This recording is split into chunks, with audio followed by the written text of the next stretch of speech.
Hi guys, welcome to Heal and Learn and to the Grow and Learn podcast. This is your host Zarina. Today I'm having Michaell Magrutsche for the second time. I'm kind of in a hurry to introduce him again. We're talking about current developments in the world, what's going on, everything around the news, and how this relates to human systems and to artificial systems. Michaell Magrutsche is creativity awareness educator. That's what I am. I'm about awareness. I'm not about knowledge. I don't know anything. I have no education. I am, because I'm extremely neurodiverse. I always was outside of systems. And now, after 50 years, I see what systems are going, what is system relevant versus human relevance, human-centric meaning. So we created all these systems. So I'm always want to give that or make people aware. There's no steps. There's nothing. They just have to listen to this. That's all. And you become aware. And once you're aware, you can make yourself unaware.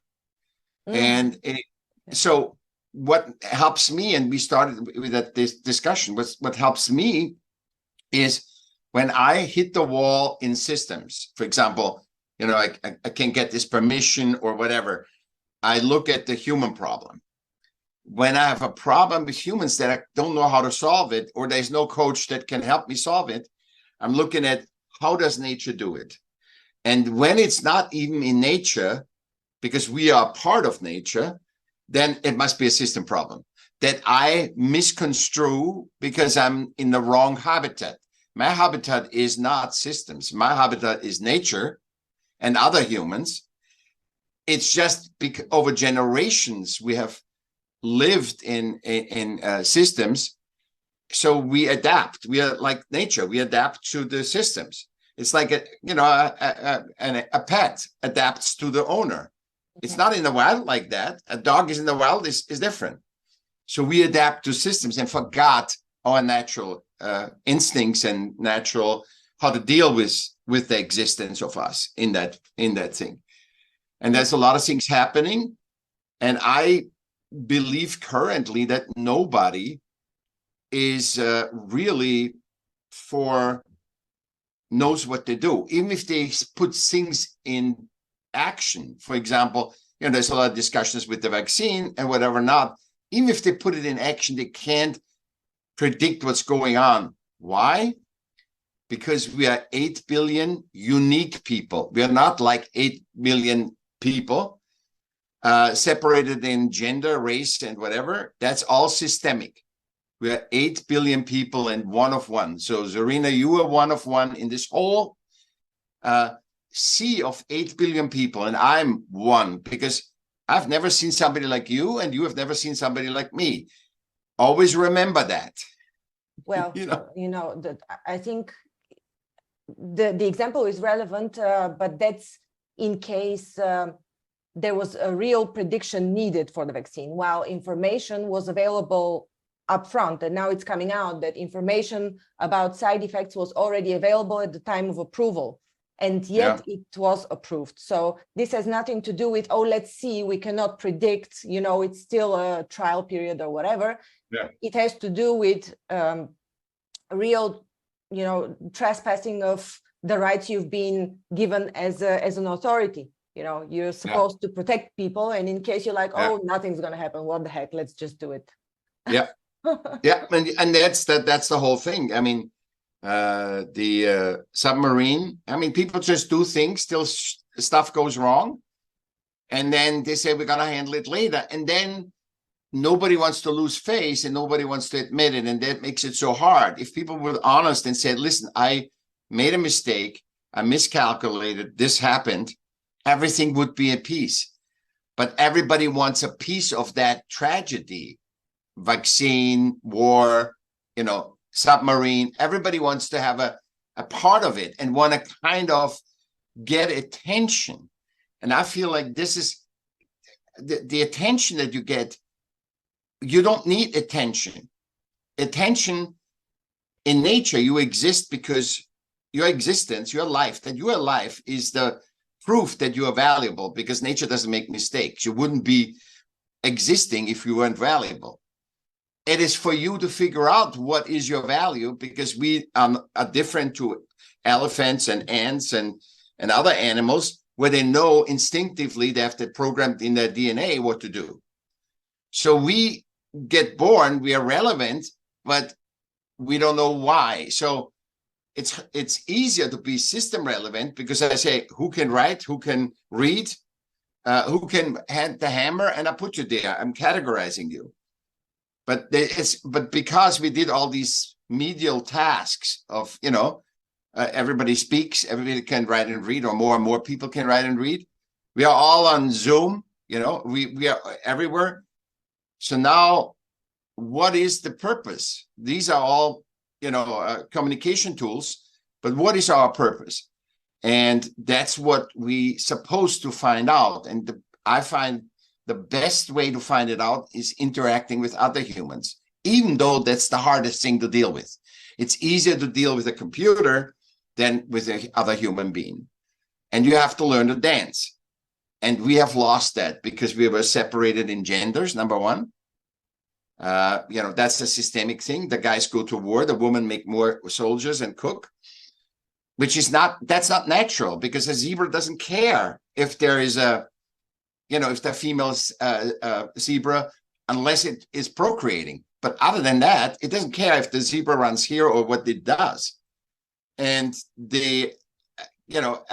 then the race was the same way. We got separated by systems. And that's why I say it's so important to look from a perspective. When you look at your whole life from a perspective, is this now human-centric with nature, or is this system-centric? Am I worried about not paying the rent tomorrow?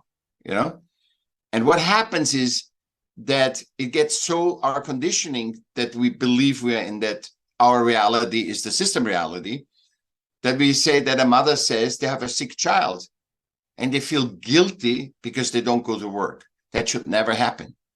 There should be a clear defined, this is my child, human-centric, I need to take care of my child. I should never feel guilty that I'm not at the company, because the company is something we created. We can recreate it, even if it collapses. Nobody thinks the company will collapse if you're not there. Actually, will show the strengths of other people. Yeah, I mean, this was a very clear example, but if we think about other examples, you can't simply extract somebody or a human relation outside of the system, because it's never a pure relation. It's never, your mind is always subjected to this programming from generations and generations. It's subjected to the environment. So you can't just take two people out of the equation and say, okay, these are just, let's focus on the human centricity in these people, because they are inundated in the artificial environment. In the metaverse, it's perfect, like you said, artificial. We are already in the metaverse, and the metaverse didn't work because people can't even navigate correctly, because there's only very few super system navigators. They're like chess players, like Elon Musk, Jeff Bezos. They are in like the monopoly game that we chose, the humanity chose. Okay, this is the monopoly game we gotta play, and some are better and some are worse. But the problem is that in America, you have, I think, 60% live paycheck by paycheck, because there's nothing to get anymore. So it's just exhausted. And so, and you can't play Monopoly with paper money. If you don't have play money, you can play Monopoly. So it's the outdated financial system separated us in the people that have money and make money with money, stocks, whatever, trade, or create crisis and make money, so using money to make money. And those that don't have it, they pay paycheck by paycheck, and they're sacrificing their whole life for just how to survive. I think we talked about, we touched on the topic of survival without money last time, and it was whether it's CBDCs, all kinds of digital currencies, or fiat money, it doesn't really matter. The fact is you're a part of the system. So exactly the way to, I mean, you can't entirely get out, or you could, but the first thing you need to do is food sufficiency. Unless you can survive with water, food, shelter, you're smoked meat. So But I'm not advocating, Zorina, I'm not advocating to live without systems. I'm just saying make the systems human relevant, not humans sacrificing for systems. Okay, so here's my other question. Can you make something really human relevant if it's not the natural way? If humans are not in touch of nature, in touch to nature and taking care of their own food, because everything that is like organized supermarkets, deliveries, everything is already artificial systems. So your mere dependency on food delivery is already an artificial system. Yeah, but how many people are aware of that? What you just said, how many people are really aware of it? They never think about it. They just live day by day by day, getting the deliveries of food, getting their things done. I'm saying if you are aware of this, you can be still dependent on something, being aware of it. You can, that's why I'm saying it's like, it's the unconscious thing. Oh my God.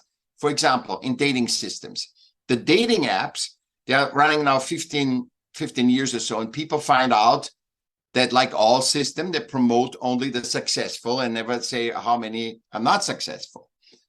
And so, because the system is based on financial principle, you need to make money. So they twist the truth, they spin the truth, they keep things secret. And so people find out. And, you know, they made a research on and interview all these people, and they said, oh my God, I don't know. You know, the young people that have started in the last 15 years dating through an app. They said, I don't know how to approach it. I need that app to select to be me, to connect with another human being. They're incapable of, like we are. We say, hey, Zorina, I like you. Oh, you're a great person, you know, blah, blah, blah. No, they can't do that. They have to be on the app, look at your pictures from all sides, and then say, okay, you know, left or right swipe. And that's, and so what systems do, this is super interesting because they sell us convenience. They basically say, you don't have to pick your own fruit. We deliver the fruit to your house. That's right. But what you were talking about in terms of the dating apps, it has to do more, or with the deliveries, it has to do more with the mental awareness. So, or spiritual awareness, but awareness in itself. But this still doesn't make me independent of the system. As long as it defines my actions, and it does, because I still go to the supermarket, I am still in the artificial system, although I'm aware. Yeah, but I'm not saying you should go out. I'm just saying you should be aware. Awareness makes you change automatically. If it's now, or if you know that your husband is crazy, right? And the first time you really see, after 10 years with him, you grow as far as say, oh my God, my husband is crazy. Now, you're not going to say, I'm living another 10 years with that person. That change has happened already because you are conscious that that person is crazy. And or he hurts you. I mean, how often, I mean, we are in that business. I mean, you're not aware that you're bitchy. You're not aware you're jealous. And everybody else knows it. So once they tell you, you say, first you say, it's bullshit. And until the moment comes where you see your own jealousy, your own rage, your own thing. The moment you see it, it's gone. Because you see it and the change already happened because you recognize it. That's why I'm saying I'm creativity awareness educator, because once you're aware, you can't go back. You know, and it's just to see it. And also we are consciousness, we are all interconnected. So by being aware, I mean, why do people want to have secrets? Why do people manipulate? To not make you aware, to keep you blind, to just do what you're supposed to do. And as long as you are, that's why you can't blame a person that's not aware. If I come on the 15th year to you and say, your husband, you told me 5 years ago, your husband is crazy, then I can blame you. I really couldn't blame you before the 10 years because you didn't see it, even though everybody else sees it. But I can't come now and say, you know, so Zorina, you told me your husband is crazy for 5 years ago, and you're still with him, and say, oh, he's so great and all this stuff. So you can't really unconsciousness is very dangerous because, and it has nothing to do with knowledge. It's experiential awareness. So in every cell you feel, my husband is crazy or my partner is crazy. And once you have that, that's why education is very limited, because it's just, I work on an educational program that actually has art education, team sports, because team sport is the masculine, art education is the feminine, and then caring for a pet, because we need to get in touch with a non-systemic interaction of living beings. And art, for example, in sports and art are stuff that you can do worldwide. We don't need to give a using instruction. That's why we have Olympics, So, and then the awareness, that there is awareness where you share with others what you experienced while you were playing soccer, or while you created this piece of art. And that's actually teaching you to be a human first. And you said, when we play theater, I like to do this. I do the lighting or whatever. And you're drawn to it. And then you go into systems. Then you say, and that is, the choice is easy. Well, what is today? We are just conditioning you right away from kindergarten. And then you just go into, and you hope you discover yourself. And you know how many people discover themselves? Very, very few. Because they think that's how it is. That's intuitively, that is my habitat, like nature. I just have to adapt. That's how it is. In nature, you adapt. You adapt to cold and heat too. The elephant is not always cold or hot. The ant either. And when that happens, you have to adapt or move somewhere else where it's warmer, like birds do. Mm. Well, when you say discovering yourself and being on purpose earlier in our talk, I was thinking it's not really about, in nature, what kind of a purpose can you have? You just have natural talents that you express. It's not like you have a specific purpose. Your specific purpose is to just enjoy life and enjoy nature. To play, to get food, to have shelter. But you think, but we are the highest form of, the most developed form of, because we are self-aware. And since we are a creator animal, that's my thesis, by the way, because I told you I have no education. We have to be self-aware, because when I take, these trees, I cut them down and I build a house, I need to know what came first, that we can replicate the housing. Whatever we create in art, you look at how a sculpture is done, and you need to reflect on that. An elephant knows he eats that instinctively, and is just being. And he's playing around, have some fun, have some fight. But the fights in nature, have you seen? The fights are not endless. The fights in nature just, boom, dominance is established and it's gone. Both see the dominant, and who is okay. That's why the leader in nature, differently to the C-level in companies, is constantly challenged. It's constantly challenged. If leaders had a life like wolves have, they would hate to be a leader. But people in systems are so distorted in their conditioning that everybody wants to be a leader. Every worker, nobody says, I want to just be a good smith. I want to be just a good computer engineer. They settle for that. But if they could, they would be a leader. Why? And this is the big dream for AI, that they do the shitty jobs for that systems, to fill out the forms. That's the big dream of AI, that it does all our stuff. But without knowing ourselves, what does that do? It doesn't do if we don't have to work. We have already had computer revolution, and we work 8 times as much. The output per person with the computer and the cell phone is 5 to 8 times as much as it was before computer and cell phone.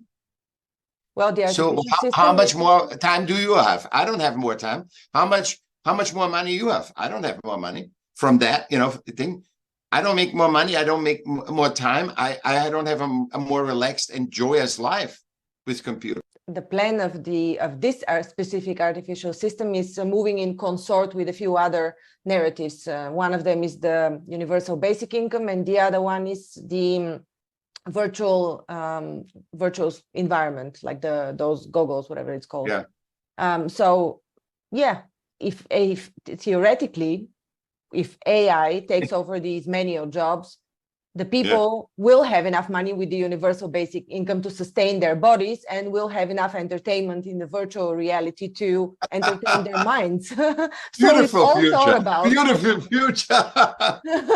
But it's this is the plan. All three narratives are moving in consort. Yeah. Have you ever heard anybody that asked the question, what is AI doing for us human-centrically? Can AI literally help us to find who we are? Not how system relevant, where we fit into systems, but how human relevant is AI? Meaning, can it help you to define yourself, the one of 8 billion? Can AI make you aware? No, it can't. It just does a better job in whatever is written and whatever is thing. I can read books. I don't, then I have an AI that make it short. Yeah, but actually nobody can help you define yourself. It's your own task. And it's your own. Yeah. And how can you define yourself to begin with if you're in an artificial world? Zorina, you graduated, that's how it is. That we give me a certificate because I'm in an artificial system. Yeah, no. You become inefficient, and you become self-shaming. See, the problem is the experiential knowledge that you get from navigating in the system is the following. You can be exchanged. Perfection is a totally inhumane thing. But in systems, you make it no mistakes. A mistake is actually in nature, there is no mistakes and failure. And all these things are condition us to saying we are not good enough, because basically making mistakes, not being perfect, not feeling every day good, not being able to sleep, not be able to relax and enjoy life so that you can reset, that you can actually digest the day. Like, it's like saying, Zorina, after this talk, I'm going and have another 10 of those talks. I need to digest that talk, because it's not I'm giving a lecture, it's you and I doing a dance. It doesn't matter who talks more, but in that dance, there's so much going on that we have no idea what's going on, And you need that sleep, you need that rest, you need to just look at nature to see that. And Marianne Williamson wrote a great piece, and she said AI is going to look now, if you actually you're on the phone with 15 people, and it looks now how productive you are when you look after talking to 15 people in a row, right?